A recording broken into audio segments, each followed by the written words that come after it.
I'm Veronica Dudo in Washington, D.C. Tonight on EWTN News Nightly, crude hardball. Iran threatens the Strait of Hormuz closure as oil prices surge amid intensifying regional military conflict. Agricultural crisis. American farmers face surging fuel and fertilizer costs, driving food prices higher for struggling consumers.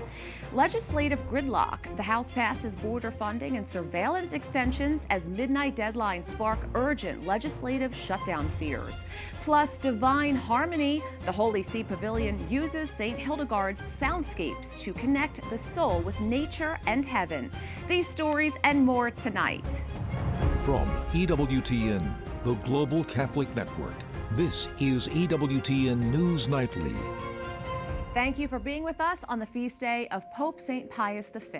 Our top story tonight, President Donald Trump floats a new plan to reopen the Strait of Hormuz, trying to get Iran to end its chokehold. The new proposal, first reported by the Wall Street Journal, is President Trump's latest effort to persuade other nations to help get ships moving again. All this as Iran's supreme leader vowed today to protect the Islamic Republic's nuclear and missile capabilities as a national asset. White House correspondent Owen Jensen reports. Owen? Veronica, good evening to you. With no clear end to the war in sight, President Donald Trump told reporters today in the Oval Office that Iran is in very bad shape, that nobody knows where the talks are right now except the president himself, and he says a few other people, and that gas prices will drop like a rock when the war is over.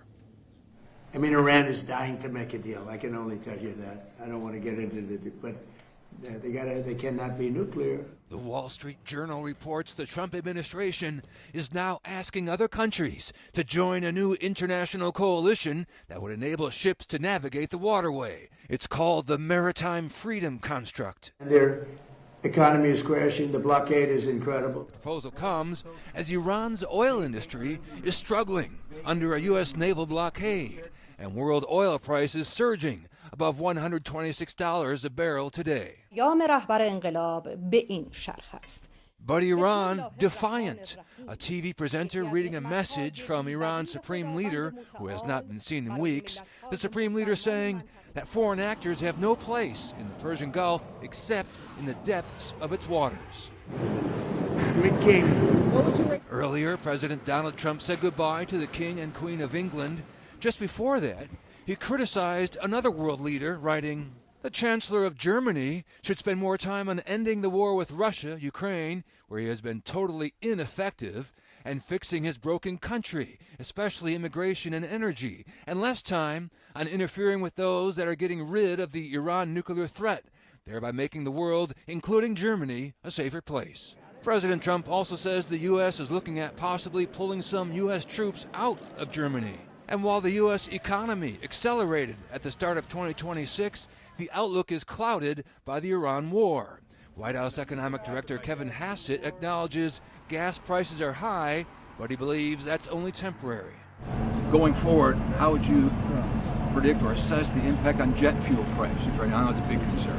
Jet fuel prices were an especially big concern at the beginning because the jet fuel on the West Coast was coming in from Asia, and Asia is one of the places most affected. But Hassett tells me President Trump is taking every step to minimize the impact on Americans, while Iranians continue to suffer. If you look at the Iranian economy right now, it's extremely on the ropes. They're having a hyperinflation. They're running out of food. The leadership of any country that cares at all about its citizens should make a deal. Now, tomorrow, Friday, the 60-day limit for the Iran war will be reached, and the law requires that Congress must declare war or authorize the use of force, and that time frame can be extended. At the White House, Owen Jensen, EWTN News Nightly. The Department of Homeland Security partial government shutdown is over, at least for now. Earlier this afternoon, House lawmakers passed the Senate-backed funding bill, which funds most of DHS until October 1st. The bill now heads to the president for his signature. For more on this developing story, let's check in with Capitol Hill correspondent Eric Rosales. Eric, what's the latest on the passage?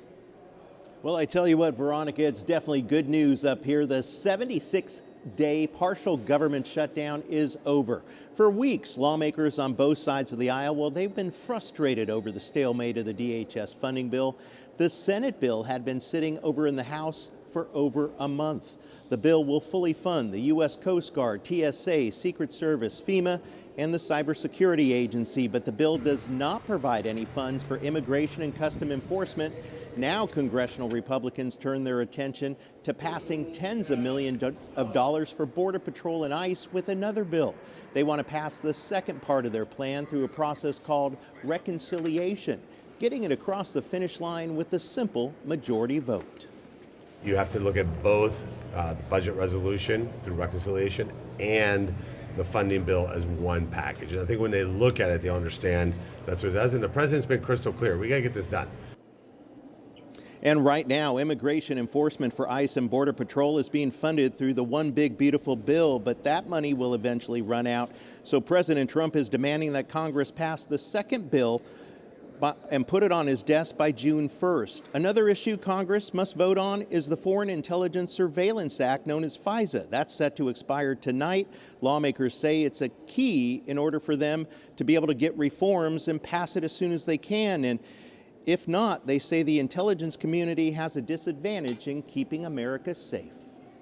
When you have the CIA director, when you have the director of the FBI say, I can't do my job, and when they give you in a classified environment how many bad things have been avoided as a result of that, people that would knowingly allow this to lapse, I think, are being irresponsible. We can work this out, but we actually have to go to work, just not talk about it and put out press statements. And we can fix this FISA situation.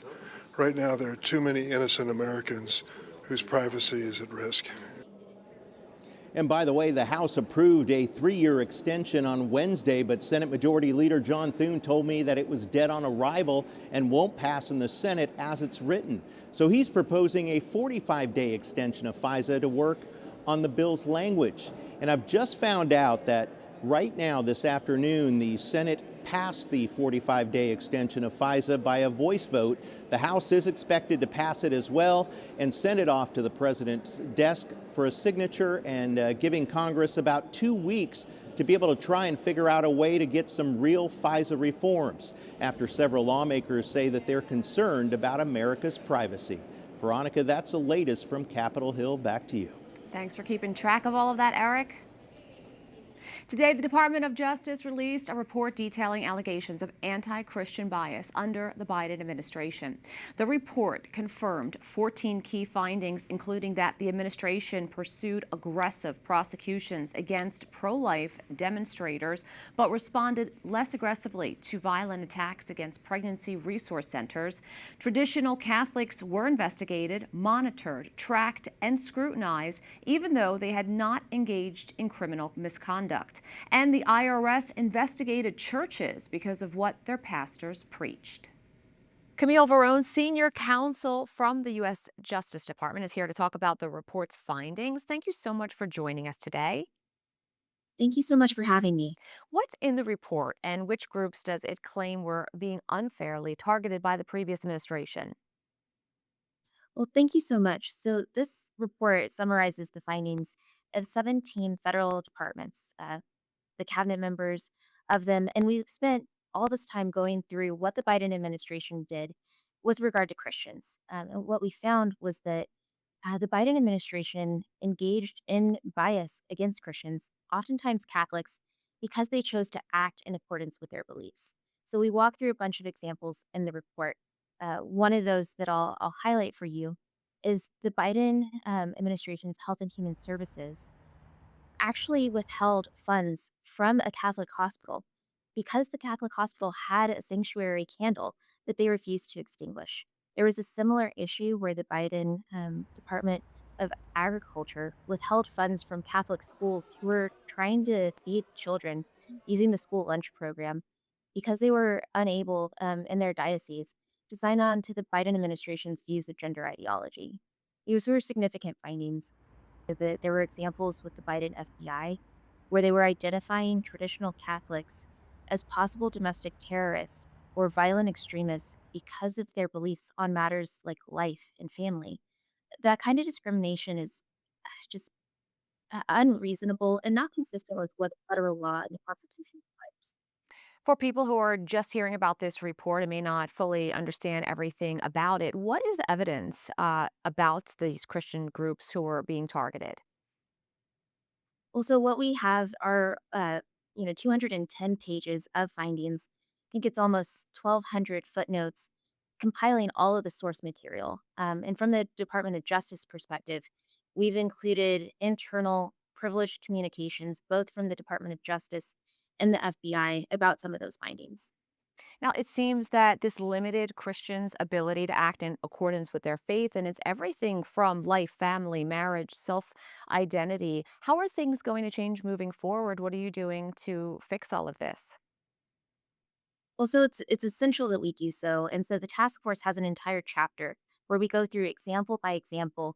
There's enforcement actions, litigation, policy changes, new regulations that have been announced across all of these 17 agencies because it's incredibly important to the Trump administration that we treat all people of faith equally, that we're not choosing favorites, and that Christians and Catholics especially are able to live their faith freely because that's what the law requires.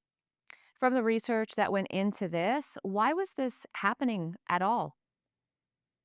Well, so I think that what we saw here was a fundamental difference in worldviews. So the Biden administration had policy preferences that were incompatible with traditional Christian values, the Bible's teaching, religious traditions.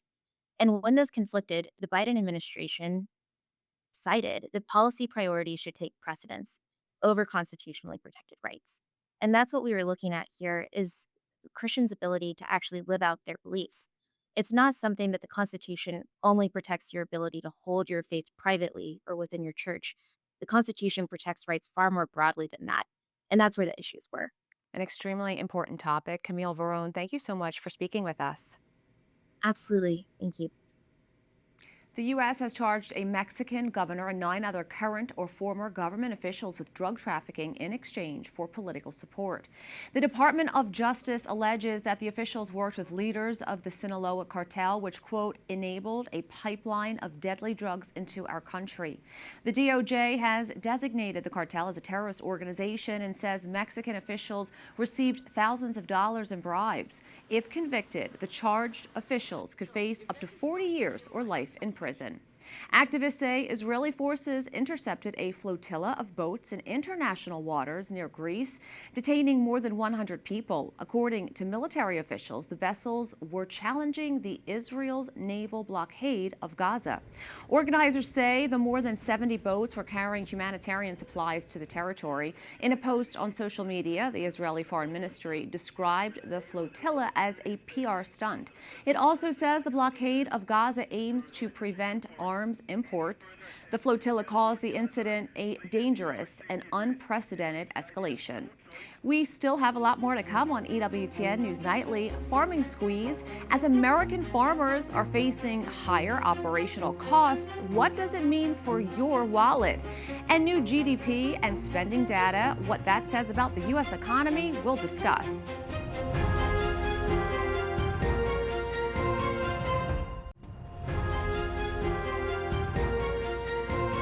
Federal Reserve Chair Jerome Powell announced he will remain on the central bank's Board of Governors after his term as chair concludes next month.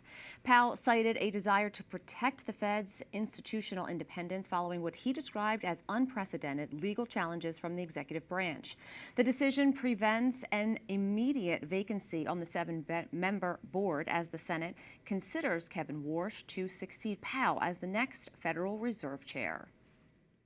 Joining us now is Mitch Rochelle, founding partner of Macro Trends Advisors and an adjunct faculty member at the University of San Diego. Mitch, thanks for coming back on. Great to see you. Good to see you, Veronica. Federal Reserve Chairman Jerome Powell's term is ending, but he's staying on the governor's board. In your opinion, what's his legacy and what impact will he continue to have on future rate cuts? I think to break that down into two pieces, one thing to always remember about Jerome Powell is he was a history major undergrad, and I think he's very focused on his legacy. And in part, that made him more conservative as the Fed chair as it related to, lowering interest rates to try to get the, economy rocking and rolling again, because he was fearful that he'd bring back inflation. I think that voice is still going to be on the board of the Fed, even though he's no longer the chair. He sort of has a seat at the table, if you will. It's not normal, though, based upon past Fed chairs, that they stay on after they leave as chair. So I think he's sort of staying on to protect his reputation to some degree. I think it'll be a case study in, whether or not there's virtue in being as conservative as he was as it relates to monetary policy. Now, GDP grew at a 2% rate in the first quarter, and consumer spending rose by 1.9%. What's the state of the U.S. economy right now? I think all things considered, when we've had basically a war going on elsewhere on the planet, but with the U.S. involvement for the last 2 months, so that's 2/3 of that quarter, I think it's actually quite stunning that GDP rose as much as it did. I think it's quite stunning that the economy did in fact grow, and that the consumer was in fact strong and not completely weak. And that portends well for the rest of the year if we can get gas prices down, slay the inflation dragon. And the Trump administration is very focused on the supply side of the economy, very much the way Ronald Reagan was to come out of an inflationary cycle. And when you focus on the supply side of the economy with tax policy that encourages investment, with the deregulation focus, and reshoring of foreign manufacturing, so we have more control over supply, what you have is the pathway for economic growth. So if the Fed participates in that supply side stimulus and they lower interest rates to encourage more investment, I think we could see, tremendous economic growth in the years to come. Well, some good news so far for the first quarter. We'll see how it continues to play out. Mitch, Rochelle, thank you so much. You bet. Thanks for having me. Key inflation measures climbed again in March as soaring gas prices driven by the conflict in Iran pushed the cost of living higher. The latest numbers show prices rising at their fastest annual pace in years, moving further away from the Federal Reserve's long-term stability goals. As a result, the central bank is expected to keep borrowing costs elevated, likely delaying any relief from high interest rates. But at the same time, the U.S. economy gained momentum in 2026. It grew at a 2% pace as it recovered from last fall's lengthy government shutdown. Meanwhile, the labor market remains a primary strength, with weekly jobless claims falling to their lowest levels in years. Some analysts caution that the conflict in Iran could add pressure on global markets and domestic living costs for the second quarter of the fiscal year. American farmers are navigating a tightening economic squeeze as the cost of essential supplies like fuel and fertilizer continue to climb. While the national economy shows signs of growth, producers warn that rising operational expenses and labor shortages are reducing already narrow profit margins. Experts say the impact will likely reach the grocery aisle, keeping food prices elevated for consumers in the coming months.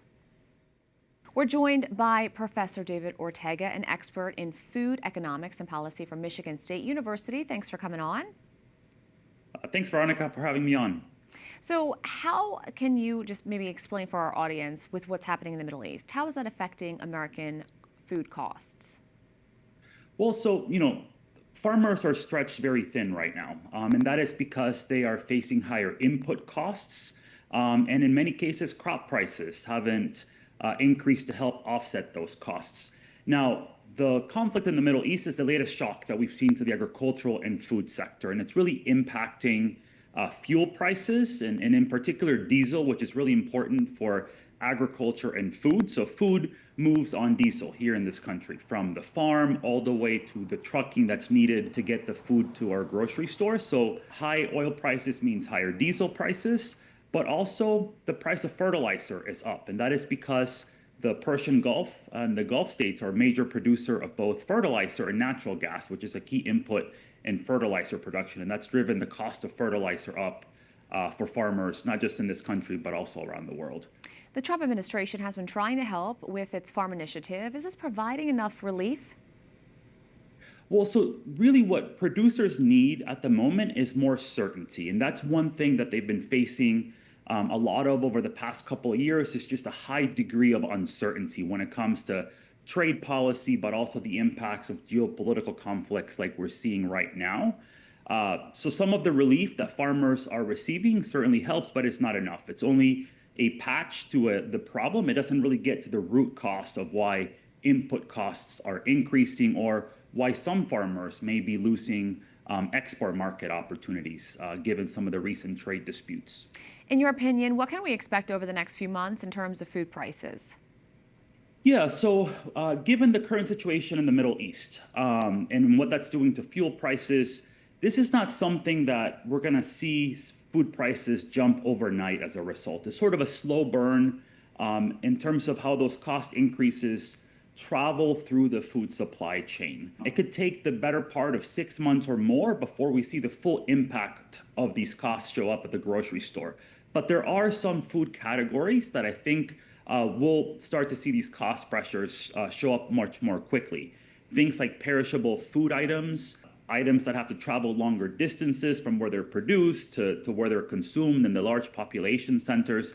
So think produce, meat, dairy, items that have to be refrigerated during transportation that requires more diesel.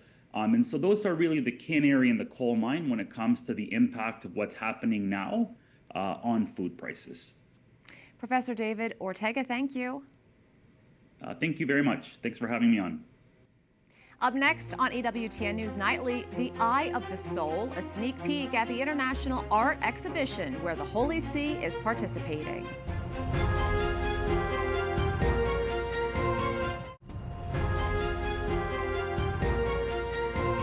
The Holy See's Pavilion at the 2026 Venice Biennale is centered on the concept of listening and is inspired by the work and figure of the German saint and doctor of the Church, Hildegard of Bingen. EWTN Vatican journalist Benedict Sedegren has more.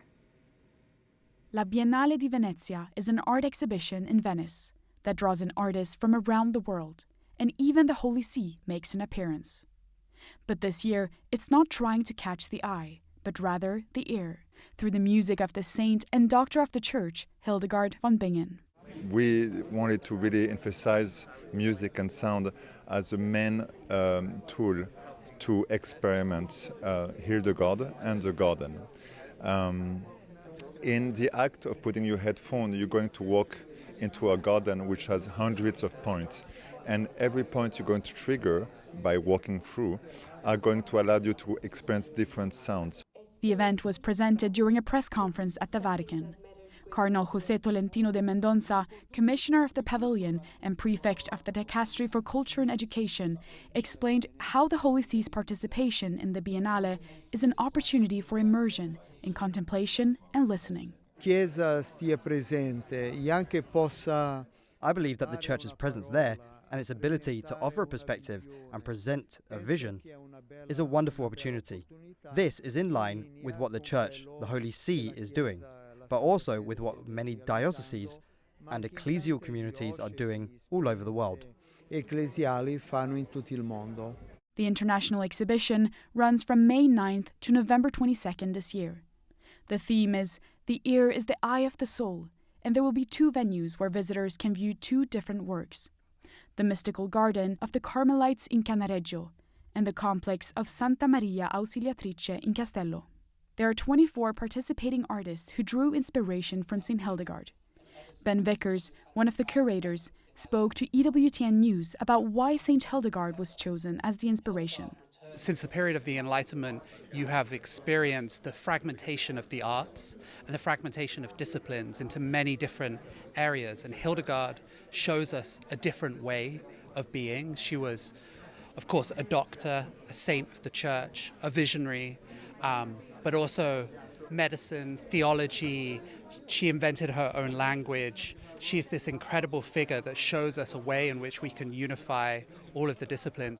Soundwalk Collective an international experimental sound art group, emphasized that the experience in the pavilion will be deeply sensory, explaining that sound will be a central element. So you're constantly in an ocean of sound, basically, and you are physically becoming the cursor, of what's happening in a garden, but they're all invisible. The sound by nature is invisible, so it's like walking in an ocean of invisible sound and music, which is a very unexpected and very strong experience because it has no materiality, it has just feeling, emotion.